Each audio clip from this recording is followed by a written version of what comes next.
I used to work with moms to help them set up their businesses. That's what we're doing. And I just found that the issue was in the fact that moms didn't have great ideas. Every mom has a great idea. Everybody has a vision. You have a dream. You have a big vision. But it's just that your day-to-day life just gets in the way. Ever feel like you suck at this job? Motherhood, I mean. Have too much anxiety and not enough patience? Too much yelling, not enough play? There's no manual, no village, no guarantees. The stakes are high. We want so badly to get it right. But this is survival mode. We're just trying to make it to bedtime. So if you're full of mom guilt, your temper scares you, you feel like you're screwing everything up, and you're afraid to admit any of those things out loud, this podcast is for you. This is Failing Motherhood. I'm Danielle Bettman, and each week we'll chat with a mom ready to be real, sharing her insecurities, her fears, her failures, and her wins. We do not have it all figured out. That's not the goal. The goal is to remind you, you are the mom your kids need. They need what you have, you are good enough, and you're not alone. I hope you pop in earbuds, somehow sneak away, and get ready to hear some hope from the trenches. You belong here, friend. We're so glad you're here. Hey, it's Danielle. I'm starting the show off with another review. Lena says, as a mom, you know how it feels to be kid-free having a coffee date with your best friend? This podcast is like that. It leaves you feeling validated, but with some tools and advice to put into action as you reflect on your own wild journey. This podcast is fire emoji for moms. Thanks, Lena. If you haven't left a review yet, I'm going to keep reminding you until you do. You've been warned. Also, I have a new gift for you. A tool to keep you sane and centered as you weather this pandemic. Research shows in order for kids to be resilient, they need a strong, connected relationship with a supportive adult. That's you! You best be taking good care of yourself so you can show up and be the parent that you want to be. I wrote a short affirmation for you to read each day, wiring your thoughts, as well as a short checklist of the self-care you need to take care of yourself under this pandemic pressure. Get yours at parentingwholeheartedly.com/affirmation. That's parentingwholeheartedly.com/affirmation. So, today's interview with Nike is nice and real and raw, complete with a bit rougher audio than usual and a few interruptions from kids. She's a time management coach for moms, and no, she doesn't have it all together either. She believes the key to managing your time is knowing who you are. She's going to remind you that you don't need to be super mom, and you're not alone in the struggle. Here you go.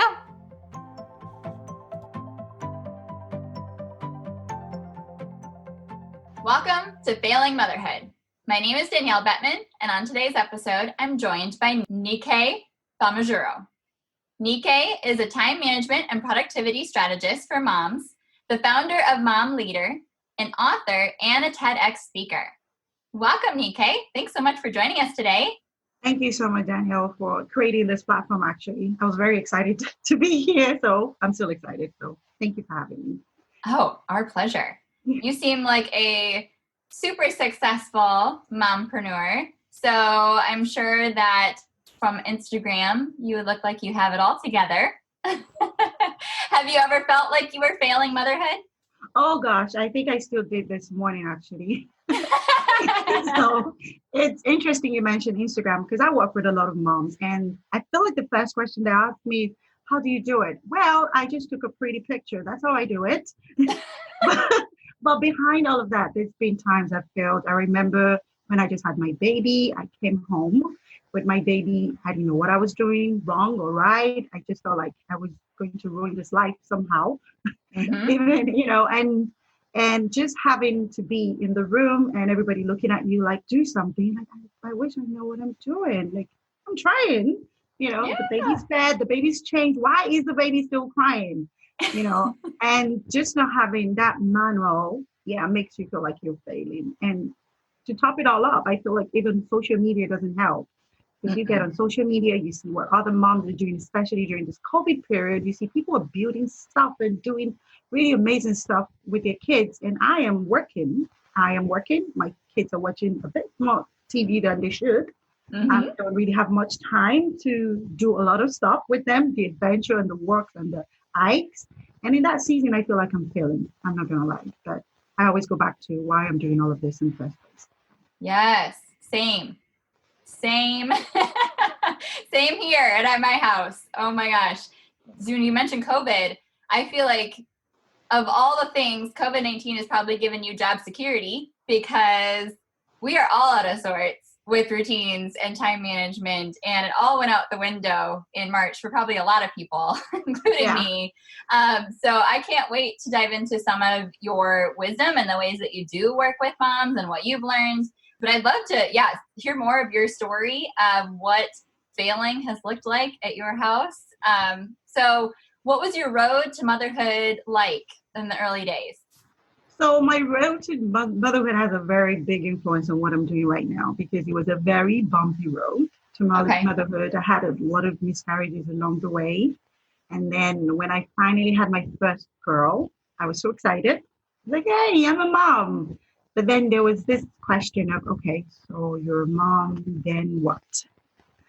And that's why I do a lot of mom identity. Like I had to find myself now that I've been a mom. I've been so fixed on trying to be a mom. I don't think I really thought about what I would do when I become a mom. So I had to reconnect back to myself. Okay, Nikki, what do you want to do? Who do you want to be to this girl that you have in your hands now? What is the vision you have for yourself? Remember yourself, you still exist. Yeah. So like, hi, Nikki, nice to meet you every morning. I have to introduce myself to me because you just get lost in everything because you're just caring for this baby. And so at the same time was when I decided I wanted to work with moms. This is a huge thing we're doing as moms. There's so many resources out there for a lot of people, but for moms it's kind of different. Like I used to be a time management coach before I became a mom. And when I check out all the principles in time management, it's so different. I'm a mom, it's different. Like this is me screaming at those principles and saying, no, it's different. I'm a mom. I have another person that is leveraging on my 24 hours. It's not mine. I don't even know if we're going to sleep throughout the night. So how can I even make plans for the next morning?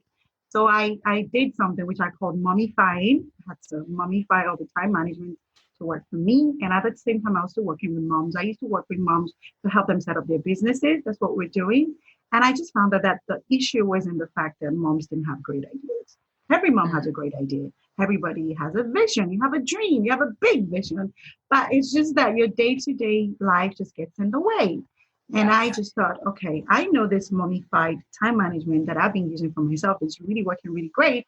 Why don't I share this with other moms? And that's why I integrated time management into my business. And that's really my focus right now because I feel like once your time management is in order, like the way you use your 24 hours is in order, everything else can just fall nicely in place, whether it's self-care, whether it's building your business, whether it's building even your marriage, your relationship, everything else rests on time management, to be honest. Yes. The way that you said, my time is no longer mine, it's so different now. I feel like moms everywhere are like, yes, that's the problem because you can't take whatever worked in your previous life and just apply it now, or you may try and beat yourself up for why isn't it working? But you are not your own person anymore. You have all of these people depending on you. So you do have to come up with a totally different system. So you found one that works for you. Yeah, I found one that works for me. And then when I had the second one, it felt like I had 10 kids in the house all of a sudden. I felt like I went from 1 to 10. And then I had to tweak that as well. So the kind of system I use with moms is very flexible. Like you just have to be flexible. That's the truth. Because day to day, you don't know what's going to happen. You have your working hours, but you don't know what the kids are going to do. So, and you shouldn't forget why you even started doing the business in the first place, because that was a struggle for me. I wouldn't lie. I felt like there was a time I felt like the kids were the distraction, and because I was trying to get my work done. And then I had to remind myself that the whole point of you being a mom entrepreneur is because you said you wanted to spend time with the kids. Oh, yes. I need that reminder. You said, you didn't want a 9 to 5 because it takes you away from your kids. You want to be there for all the events and stuff. Okay, Now it's not looking like that. You're kicking the kids out of your office. You're trying to figure out, oh, go away. And the school events, well, when they were in school, it seemed more like a distraction than actually why you started in the first place. So going back, that was a struggle. I had to go back again because I'm a very work kind of person. So go back again to the board. Like, no, you need to create a time that allows you to do all the things that you said. Yes, there's so much guilt with that for moms that do want to do something other than motherhood at the same time, because it feels like you either have to be all in to one or the other, or you're failing at both for sure. Yeah. And so when you are spending time away from your kids, you do want it to be the most efficient way that you're spending your time so that you are able to be present on the other side of it when you're with your kids. But if you, like for me, a lot of my time feels stretched between not being present with my kids and also not being efficient with my business. So it makes me feel crazy when I can't do either one, or I'm trying to do both at the same time. Yeah. It just doesn't work. I know. So. And I love the fact that you touched on the fact that some people actually want to be more than a mom. I feel like that was like a little struggle for me at the beginning, because most of the people around me, they knew my journey to motherhood, and they're thinking, why are you not content? Like, now you have the baby. You should be like over the moon. What else are you looking for? But you still exist, and you still have your own dreams as well. You still function. And if you want to be all in with the kids, that's completely okay. Like, if you take out a season in your life and say, I'm going to dedicate to the kids, that's okay. And if you want to go back to work, that's fine as well. But if you want to start a business, that should be okay as well. So having to get the whole family on board to respect that you want to start a business can be a bit tricky, but communication is just important, right? So how did you grow from feeling like you had 10 kids when you had your second to now, teaching everything that you've learned to other moms? What was that journey like? Okay, I felt my secret weapon is actually time blocking. Like, I block out the time for work, but the very foundation of it is actually knowing who you are. That's why I have a time management personality test. We're all different. We all have different personalities in life. So definitely, for sure, the way we interact with time is different as well. So I'm going to give a simple example now. You might have a friend that is very bubbly, loves to go out and all that kind of thing. You can guess what the distraction will be for that kind of person, right? If you have an event, just call her up, right? And then you have a friend that it's, she's a super helper. She loves helping. She's always there. You can guess what that person's distraction will be. So now trying to form those kind of people to change their fundamental personalities, I think it's going to be difficult. But if you embrace who you are, like simple things like, I'm a morning person. I wake up in the morning, I get a lot of things done. That works for me. If I'm a night person, why am I trying to be a 5 a.m. club member? You're a night owl. Embrace that. So if you're going to be cleaning and cooking all through the night, if that's your thing, embrace that and let the way your personality help you to maximize your time. So I feel like the very foundation for me was embracing my personality, not trying to conform or trying to be like whatever, how you read, right now, if you wake up at 5 a.m., it's the best time to get things done, and jumping on that. If you're going to be grumpy at 5, there's no point in you waking up. And you have this limited time to work. It's just, how do you maximize this time for work? So knowing your personality. Also, like, I have a course that is a flexible time blocking course, teaching time blocking, the traditional time blocking, but in a way that works for moms, very flexible. Embracing your goals. What are you trying to achieve? What can you possibly achieve in a week? And just know that this is what I can achieve, and just say that's okay. And I think another big one was just estimating how long it actually takes me to carry out a task. Oh boy. Because I feel like because we're moms, we have this superhero mentality where you think I can get that done in 30 minutes, but 3 hours you're still on it. Yes. Well, so when you look back on your business and you're wondering, why didn't I get so much done? Well, because you spent 3 hours on one thing that you thought was going to be 30 minutes. So allow me see all those things you have on your to-do list. I don't think you're able to do everything in a day. And that's why we get frustrated. So frustrated. Frustration. The frustration exists because you keep looking at the never-ending to-do list. Yes. And it's one of the things I talk about in my course, how you can actually handle your never-ending to-do list. It's just a change of perspective. So Anyway, Mm. I'm just gonna keep quiet now. Yeah, so much about parenting is perspective. So I can definitely see how the same things apply. I am so guilty of thinking that things are going to take way less time than they actually are, because I've learned about my personality that I am an Enneagram 7, and I don't, if you need to go, that's fine. No, one down. Okay. I'm an Enneagram number 7, which means that I'm very spontaneous and very social. I don't have good detail, attention to detail. And I definitely overestimate how much I can get done. And that's why I'm always late to everything, is because I think surely in this 30-minute time span, I can put some laundry in and run the dishwasher and also clean this room and pack everything up that we need for the day. And it somehow never happens in that 30 minutes. But I repeat this over and over and drive myself crazy. So that's just the way that I've learned with my personality. I struggle, but I would need very individual solutions to that, instead of trying to put myself in the box of just wake up at 4 and everything will be fine, because that doesn't solve all the problems for me. I love how that's very unique to finding what works for you, because that really is the only way that you're going to find a solution. That's it. And even when you think about parenting, you have to find what works for you. Yes. And if there's anything COVID-19 taught us, is actually finding what works for you. Yes. Yes. Which is good. We need more of that reflection. We need to feel really confident in our identity of, this is our family, these are our priorities, and this is my personality, and this is how I function. So any tool that helps a mom feel more confident in that, I love. So that's already really cool that you're putting out courses and tools and things that really help moms figure that out. I will have to be the first one in line for that. What do you wish you would have known sooner or done differently in your own journey? I feel like the number one thing is, I wish that somebody told me that I don't have to be a super mom.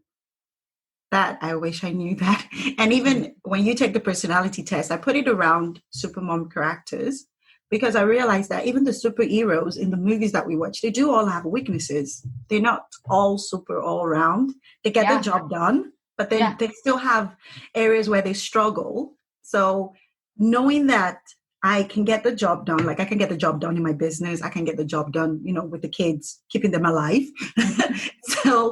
And I also embrace the places where I have weaknesses. And if there are trainings out there, I should get trainings to help me in those areas. I should get help. It's okay to get help. I always say this, that getting help doesn't tarnish your superhero image. You're still a superhero. You just have help. So get help. Crying out if you feel like this is too much. It's okay to take a break. I mean, I work with a lot of moms, Danielle, and some of the things they talk about, I'm like, do you know it's actually okay for you to sit down? Like, if you do sit down, the world is not going to stop. It feels like it sometimes. It does feel like it. But actually, when you do it after a while, you're like, things are okay. Things are actually okay. So, and then the second lesson, I know you said one, but I think the second lesson, tell us all the things. I have to care for myself, because I'm the one who's going to be the mom. I'm the one who's going to be me. I'm the one who's going to be a wife, a friend, and all of that. And if I don't take time out to take care of me, I might not even be there to be the mom or be there for everybody like I would love to. So, yeah. Mm-hmm. Yes, those are huge realizations for sure. One quote that I found on your website that I loved was, the overview of how you use your time daily shows the overview of what's the most important thing to you. Tell us more about that. I feel like that has a lot to do with the fact that we moms, we find it very hard to say no. And it's so easy to kind of trace where that's from. It's from the fact that we become a mom and we have to kind of like do some kind of sacrificial, I don't know, being there for the baby, having sleepless nights, that kind of thing. Okay. So learning to say no, it kind of, because what I see is, I just, like, if I'm working with a mom one-on-one, the first place I start is I tell you to do a time audit. Let me see how you use your time. So that whatever I'm recommending suits you, right? So let's see what's wrong, and then we can fix it. So when they do a time audit, I'm like, do you realize that, one, what are your goals? You want to be there for your family. You want to grow your business. Do you actually realize that sometimes in 24 hours, you don't even do those things? You're doing everything else, but the things that you said to me are actually very important to you. So that's like an overview of how you use your 24 hours. And do you know why it's an issue? It's always the same thing. You find it very hard to say no. Whether saying no to friends, whether saying no to even your kids sometimes because you want to get work done, finding it hard to say no. And that's when the deep work starts, trying to get you comfortable to say no, trying to let you know it's okay to say no. Because I'm just going to put it this hint, because being a woman on itself, we have all the stuff we deal with. Being a woman, you don't feel comfortable saying no. You don't, you understand what I'm saying. And now adding motherhood on top of that, all those issues are all going to rise up. Yes. And in even double portions sometimes. So yeah. Yes. Yeah, we don't figure everything out and master it and then have kids. Yeah. Yes. It's the opposite. We have kids and then they teach us, oh, here's all these things that are weaknesses and that we didn't get figured out, and things we need to pay attention to and learn about ourselves. And that's hard because we never get to stop and figure it out as we go. We're just constantly going, and feeling like we're failing and feeling like we're never going to get it done. Yeah. So being able to take a step back and do a time audit, I'm sure, is very revealing. Oh, it's very revealing, very strenuous, but it's an aha moment. You're like, oh, okay. Mm-hmm. And then you can really do the work of, why am I filling my day with those things? Why can't I take a step back from those obligations? Or why can't I time block in an effective way that's going to work for me?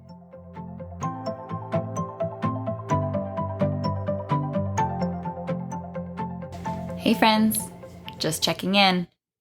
How are you holding up? I mean, there's only a global pandemic, a worldwide health crisis, and the most insane school year with no winning solutions on our shoulders. Are you paying close attention to your mental health? Your mental health has a direct effect on your child's mental health. You can't give them what you don't have.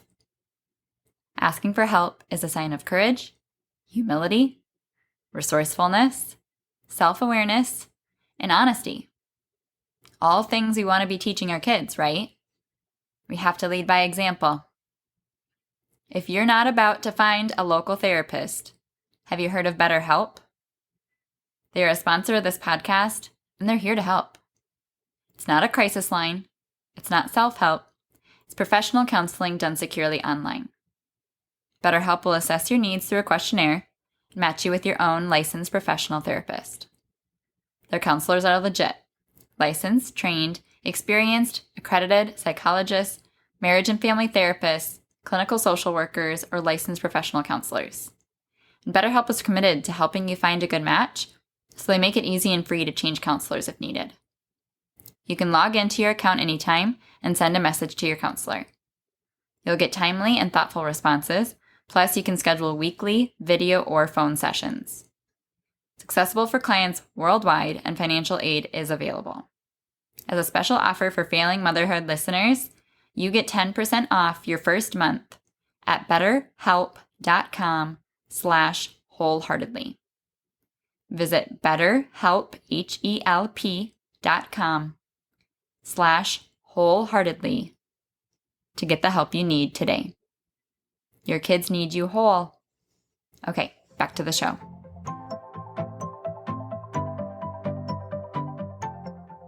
Yeah, and it's usually probably guilt. Oh yeah. It comes to guilt. At the end of the day, we always feel like we're not doing enough. I hear you on that. So tell us more about all the things that you're doing now. Okay, so now I love what I'm doing most. I'm really excited because I'm creating like a mom leader movement.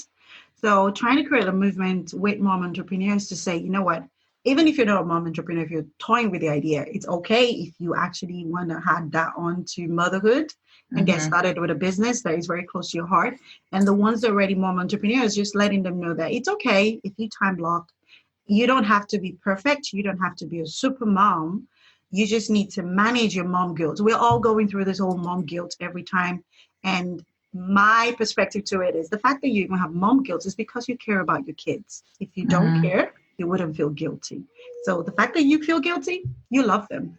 Now you just need to know why you're doing the things that you're doing that is making you feel guilty. Like, so if you're working in your business, you need to remind yourself why you're working in your business.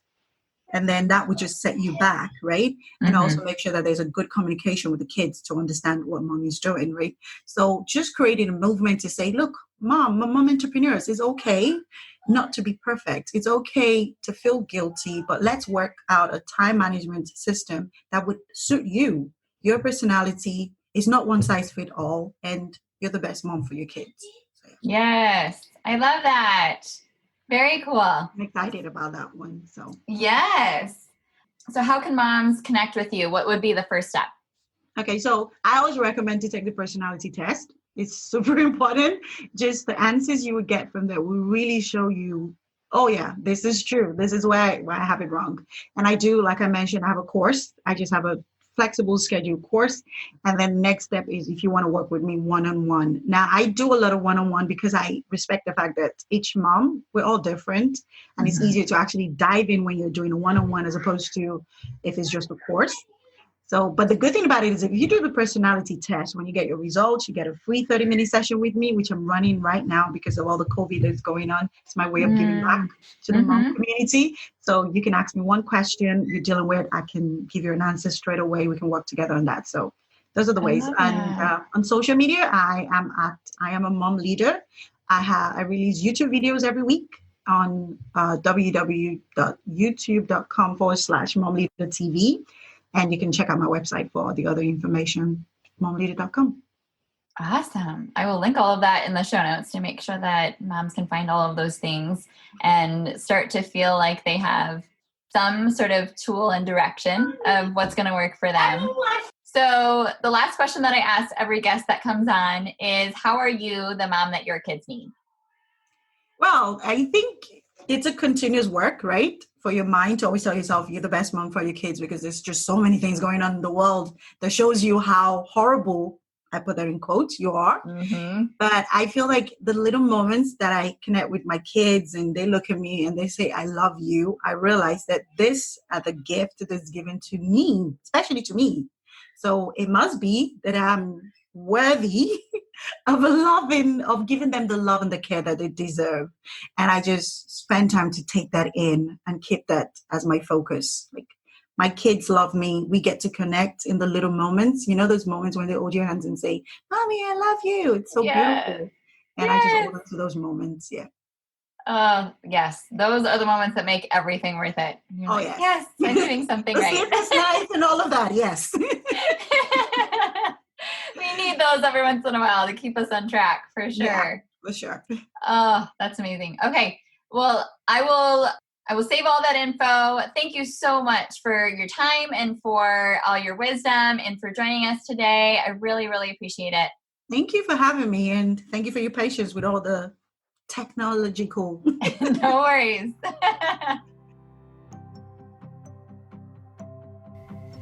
As I'm sure you could all tell, this was advice I really needed. I hope you found it just as valuable. Go take Nike's personality quiz on her site, it'll be listed in the show notes, to see how you can best utilize your time. And always remember, you are the mom that your kids need. Next episode, you'll get to hear from Erin Howe, a military spouse. In addition to her story of not bonding with her daughter, she shares all the extra ways that this lifestyle adds to the feeling of failure, including long deployments and navigating all the moves. Do you need a person? We all just need an ear and some advice right now. Please let me be your person. We solve problems together, boost your confidence, and get you on the same page as your spouse. Go to parentingwholeheartedly.com/coaching and let's get started. Have you left a 5-star review yet? It helps other moms find this show. Thanks for coming on this journey with me. I believe in you, and I'm cheering you on.